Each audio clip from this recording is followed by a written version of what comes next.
Mount Gox Coin Release. This is just kind of the ironic thing is that at the exact same time as all this is happening, the kind of Mount Gox litigation or whatever, which has been grinding along for probably nearly a decade at this point.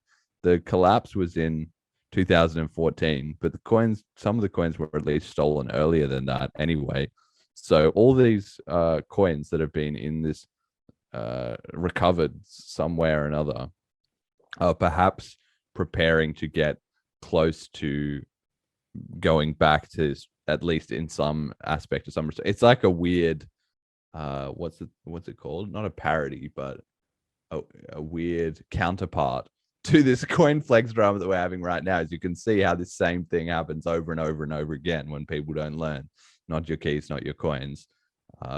Is that the Mount Gox coins had pretty much a similar thing happen, and now there was like 850,000 bitcoins stolen in that originally, but whatever they've scraped together is 150,000 bitcoins, it seems, and those are the funds that are maybe going to be returned back to Mount Gox creditors. Now, it's not entirely clear whether they're going to give people back this $150,000, 150,000 BTC, as well as the 150,000 BCH and BSV and whatever, or whether this article says, the prospect says, as Mt. Gox creditors choose how much money to receive in cash, Bitcoin, and Bitcoin Cash.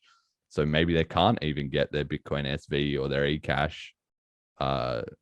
And maybe they can choose to get all of their money in BCH and some in BTC. That's kind of weird as well, too.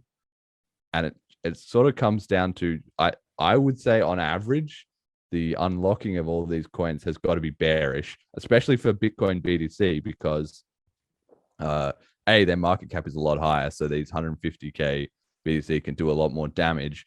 But B, the people who are getting the money back are massively in the money on BTC, so a lot of them are going to want to just lock in those gains as fast as possible and move that money into some other assets. They're also by default the sort of early holders who are more likely to be sympathetic to BCH